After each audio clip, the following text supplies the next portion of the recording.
Do you want to use your glutes more whenever you're on your mountain bike? Do you want to take some load off of your quads?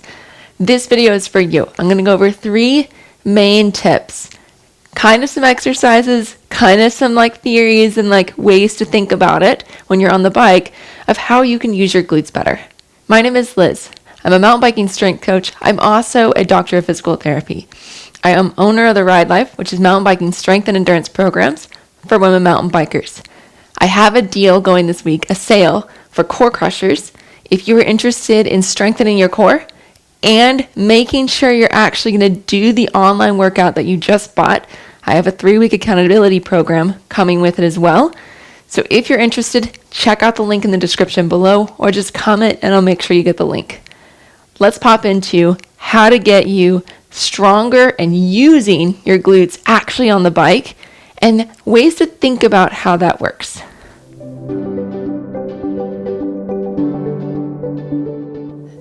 So when we think about our glutes, one of the things that we need to really keep in mind is what their job and purpose actually is.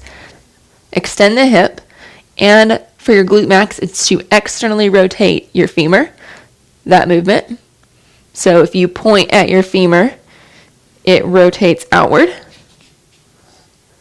And then our glute med is meant to rotate inward. And we also have our glute med that moves our leg to the side. And so it's called hip abduction. And so as we think about how we get our Glut Max and our glute med to work better for us on the bike, because it's really key for us to not overuse our quads.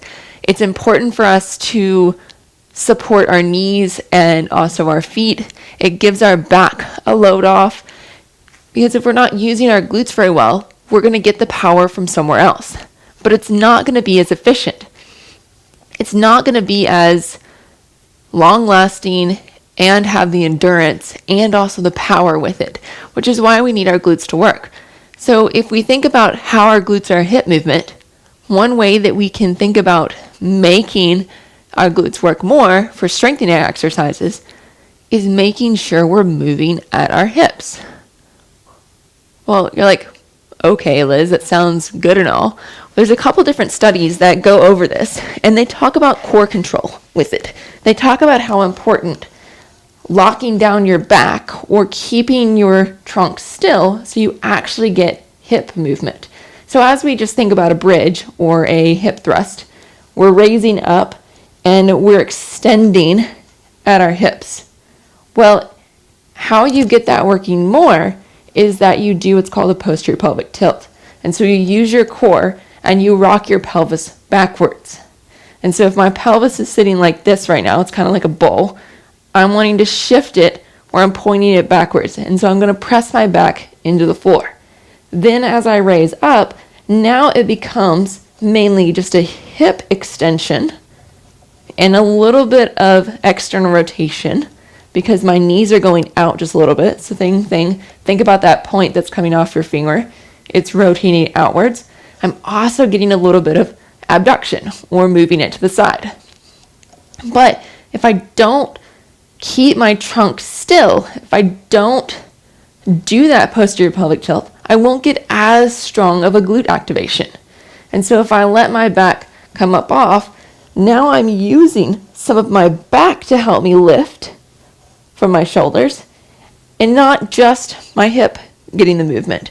And so what is getting the load whenever I'm doing that posterior pelvic tilt is that now my glutes are getting the load, which is what they found in this study. Check out the link in the description below about why that matters is that they did surface EMGs to determine what gave the biggest contraction. And doing that tilt, that core engagement to lock and keep your trunk stable means that your hips have to do the work. There's no ifs, ands, or buts. They have to make that movement happen. Now, there is one way that you can cheat a bridge, and that's if you're pressing outwards with your feet. And so if you're pressing outwards, now I'm lifting through my quads, and I don't have to lift through here. It's basically just think about that press up. And so if you find yourself getting pushed as you raise, then you're not doing your bridge quite right. You should just go straight up, and you shouldn't feel like you're pushing your upper body towards that way on the mat or the floor that you're doing it on. And so that's one way of making sure you can use your glutes a little bit better. The other way that is handy, now that you know the idea of that posterior pelvic tilt, is also doing this in a standing position. The Bulgarian split squat, or what I like to call it's a single leg with a back leg support squat. Either way, it is a great exercise for getting your glutes to fire, to getting you able to function and do single leg stance. But the same thing applies to here. So as I'm getting ready to do my split squat, I'm making sure that I have nice control through my core. I do a little bit of that posterior pelvic tilt. Now I'm not wanting to be in like a really slouched position, but I do that same core engagement. I come down and I'm driving back up. And as I'm doing that, you'll find that I can either do it from my quad, which is where I'm mainly keeping my body still tipped forward, and I'm just straightening and bending my leg, or I can actually extend my hip, and I'm getting that hip movement, and I'm not getting back movement to help me get there by over keeping my chest up, but I'm engaged through here. I'm making sure I'm driving through that glute. I'm driving through that leg as I'm doing my split squat, as I'm doing my Bulgarian split squat. I'm making sure that I'm getting that nice control. If I lose my core activation here and I start to tip forward and start to have a low back extension, or kind of what I call a stripper booty, then I will drive from my back a little bit along with my leg, but I won't be getting quite as much of that hip extension that I'm looking for. So that went over using the posterior pelvic tilt, really getting that activation in to help you engage and just use your hips.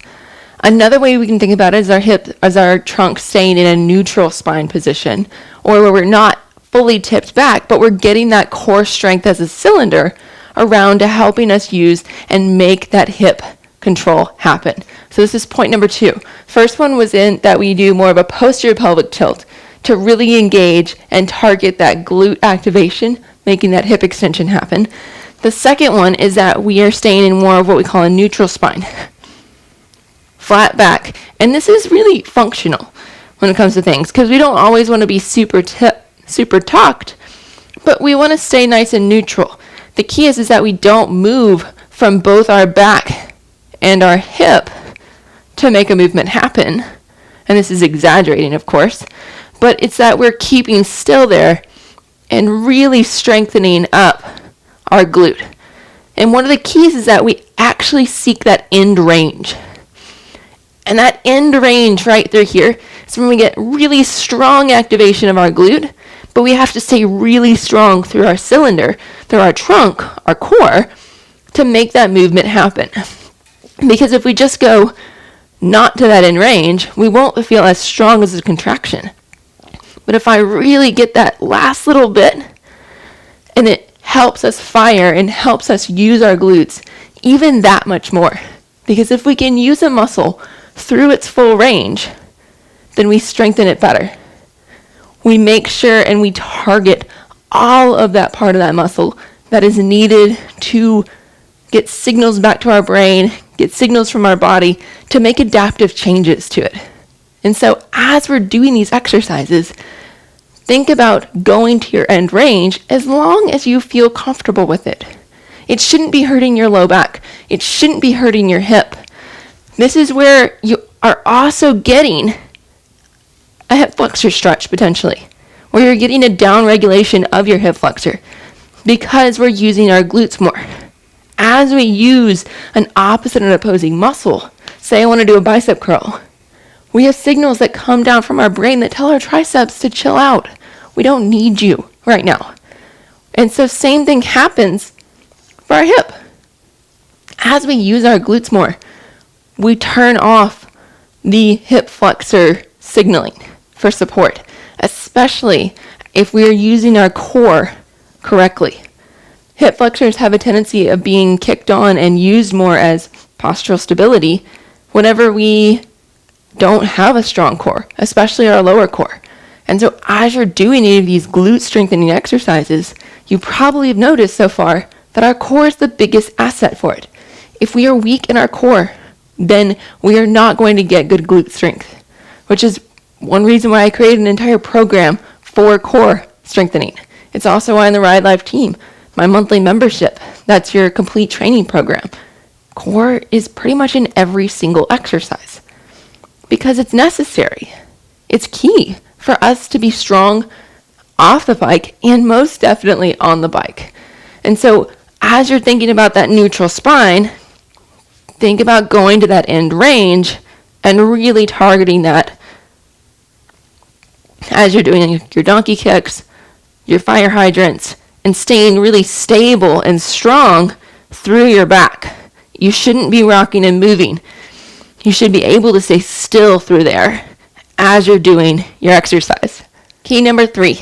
Key number 3 is about the difference between a squat versus a deadlift. Many of us think that as we're doing squats, we want to mainly use our glutes. No, squats are actually mainly a quad exercise. But if we don't feel our glutes working in the squat, then we need to change some things. We need to make sure that we're targeting and getting them as well.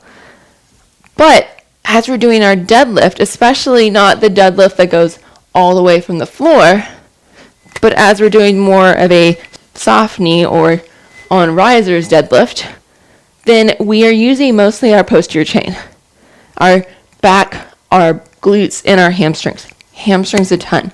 But making sure as we're thinking about the differences between doing a squat, where you're just dropping down, and a deadlift, which is where you're going into more of the rider position instead of here, think about those differences as you're on the bike.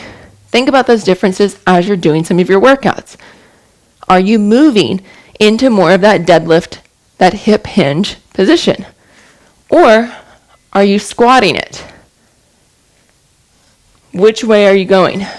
Because if you go more into this position, you automatically feel more core engagement because you have to support your trunk because it's now a longer lever arm against gravity comparably to here.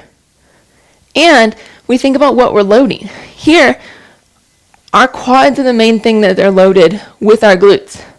As you can see, there's an angle for both. But as I straighten my knees a little bit, now it takes the load off of my quads because they don't have as much torque on them when it comes to gravity pulling down. But now my glutes and my hamstrings and my core have to do a whole lot more. And so if I want my glutes to work on the bike, I need to integrate and use the hip hinge. I need to be strong through that, especially for downhills whenever we are trying to integrate and be even and balanced on the bike. It's what gives us confidence and stability because we're able to shift back and forward nice and easy on the bike and still stay centered with weight in our feet. But if we are more squatted, now it's really hard to shift forward and back and stay even stance through my legs without needing to pull on my bars or feel like I'm shifted too far back or feel like I might go over the handlebars because I'm shifted too far forward. This helps you to maintain that stability and that support if you are doing more hip hinge style versus squat style. It's a dramatic change of how you feel off the bike and also on the bike. When it comes to climbing, think about that same thing. Don't just sag your shoulders down and just fall into the bars as you're trying to climb. Be strong through your core, and that'll help you to tip forward, bringing your chest more to the bar, still keeping your lungs open as you're driving down and using more of your legs. And not just using your quads, but also using your glutes and your hamstrings to help you pull that pedal around and do more of that full circle. These are so important for you feeling how to actually help this on the bike and also off the bike for strengthening. So to recap, Number 1, making sure that you are doing that posterior pelvic tilt to get that hip-centric movement. Especially for like a bridge or a hip thrust or a Bulgarian split squat. Both of those are key. Number 2, keeping a neutral spine and going to your end range position for your hip. That end range position will help you to activate and to really strengthen that glute. You won't need a whole lot of load for that.